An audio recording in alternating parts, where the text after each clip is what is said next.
آپ سمجھتے ہیں کہ صرف جھوٹ بولنا گناہ ہے، صرف بد نظری گناہ ہے، صرف زنا اور چوری گناہ ہے، اور آپ یہ نہیں جانتے کہ قرآن کو نہ سمجھنے کی کوشش کرنا یا سمجھنے کی کوشش نہ کرنا یہ ان سارے گناہوں سے بڑا گناہ ہے۔ آپ انجینئر ہیں، بڑے خوش ہیں کہ میں انجینئر ہوں، آپ ڈاکٹر بن گئے، بڑے خوش ہیں کہ میں ڈاکٹر ہوں، آپ تاجر بن گئے اور آپ خوش ہیں کہ میں تاجر ہوں، اور آپ کو اس کمی کا احساس تک نہیں ہے کہ میں کتنا بڑا محروم انسان ہوں کہ میں اللہ کے کلام کو جو صرف میرے لیے آیا تھا وہ میں سمجھنے کی کوئی کوشش ہی نہیں کی میں۔ مسلمانوں کی اکثریت، غالب اکثریت، وہ جو 5 وقت کی نماز پڑھتے ہیں وہ بھی، جو روزہ رکھتے ہیں وہ بھی، جو اپنے کو دیندار سمجھتے ہیں وہ بھی، جو کچھ دینی کام بھی کرتے ہیں وہ بھی، اس بڑے گناہ میں تقریباً سب شریک ہیں کہ وہ قرآن مجید کو سمجھنے کی کوئی کوشش نہیں کرتے اور قرآن مجید کو نہ سمجھنے کو گناہ نہیں سمجھتے یا سمجھنے کی کوشش نہ کرنے کو گناہ نہیں سمجھتے۔ تو آپ قرآن مجید کو سمجھنے کی کوشش فرض عین سمجھیں اور قرآن کو اب تک سمجھنے کی کوشش نہ کرنا یہ کبیرہ گناہوں سے بڑا گناہ سمجھیں۔ اور رمضان کا مہینہ جو گناہوں سے توبہ کرنے اور معافی مانگنے کا مہینہ ہے، اس میں سب سے زیادہ اس گناہ سے توبہ کریں۔ اللہ کے ہاں آپ کی بخشش اس لیے کہہ کر نہیں ہوگی کہ اللہ حضرت میں تعلیم کے حلقے میں بیٹھتا تھا اور اس میں منتخب احادیث پڑھی جاتی تھی، اس میں فضائل نماز پڑھی جاتی تھی۔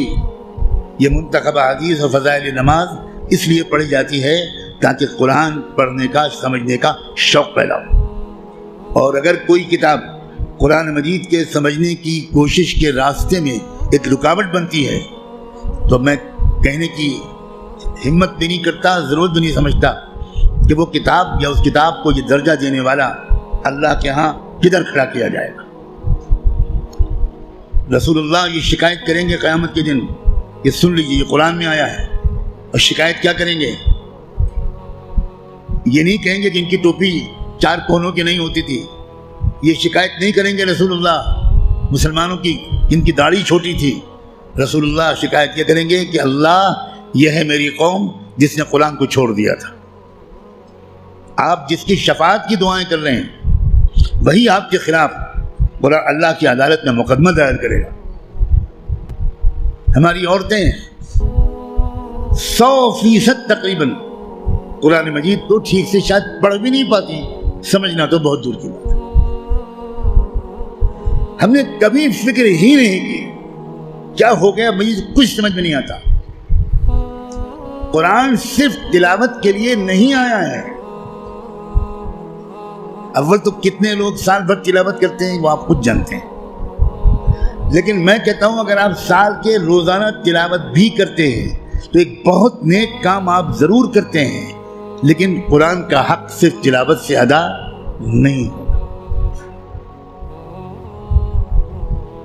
آپ کے دوست کا خط آپ کے پاس آئے، آپ کی ماں اپنا خط لکھے، آپ دور کہیں رہتے اور ماں آپ کو خط بھیجے، آپ خالی اس خط کو روزانہ پڑھ لیا کریں گے بس؟ اور دوست یا ماں اگر آپ سے کوئی مطالبہ کرتی ہے تو آپ اس پر عمل نہیں کریں گے؟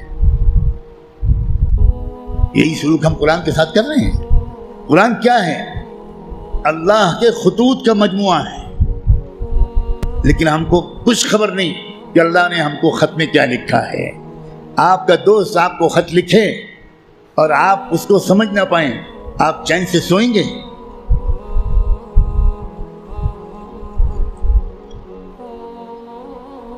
کسی کمپنی کا اشتہار آپ نے دیکھا، آپ نے اس کو اپنی درخواست بھیجی، وہاں سے جواب آیا، جواب ایسی زبان میں ہے جو آپ نہیں جانتے، آپ اس دن کھانا کھائیں گے اس خط کا مضمون سمجھنے سے پہلے؟ اب دوڑیں گے، بھاگیں گے، پتہ لگائیں گے یہ فرانسیسی زبان میں خط ہے تو میرے شہر میں فرینچ زبان کون جانتا ہے؟ اور آپ اس کی خوشامد کریں گے کہ ذرا اس خط کو پڑھیے اور مجھے بتائیے کہ اس نے کیا لکھا ہے۔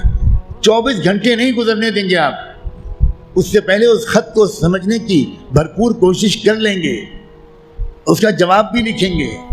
لیکن قرآن ہے کہ 60 سال سے آپ کو پکار رہا ہے، اللہ کا خط ہے کہ 70 سال سے آپ کو آپ پاس آ رہا ہے، لیکن آپ نے ایسے کان بند کر رکھے ہیں، ہمیں کوئی دلچسپی نہیں اللہ کے خط سے، اللہ کہتے رہیں ہمیں کوئی دلچسپی نہیں، ہم بہت مشغول ہیں، ہمارے پاس فرصت نہیں ہے، ہم بڑے کامیاب تاجر ہیں، ہم اسٹوڈنٹ ہیں، ہم پروفیسر ہیں، ہم ڈاکٹر ہیں، ہم انجینئر ہیں، ہم پولیٹیکل ایکٹیوسٹ ہیں، ہم جرنلسٹ ہیں، ہم اخبار میں کام کرتے ہیں، ہم کہاں قرآن کا ترجمہ پڑھ پائیں گے؟ بھئی ہمارے پاس کہاں اتنا وقت ہے؟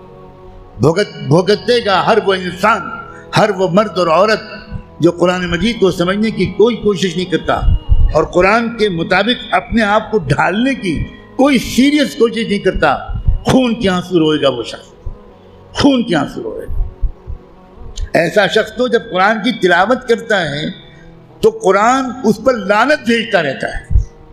اب غور تو کریں، رب قارئ للقرآن والقرآن یلعنہ، یہ میرے باپ کی اور پیر کی کہی ہوئی بات نہیں ہے، یہ بات صادق و مصدوق رحمت دو عالم صلی اللہ علیہ وآلہ وسلم نے کہی کہ قرآن بہت سے لوگ پڑھتے ہوتے ہیں اور پڑھنے کے درمیان قرآن اس پر لعنت بھیجتا ہے، اے اللہ یہ مجھ پر یہ پڑھ رہا ہے، اس پر لعنت۔ اب قرآن کی لعنت پر اللہ تعالیٰ قبول نہیں کریں گے؟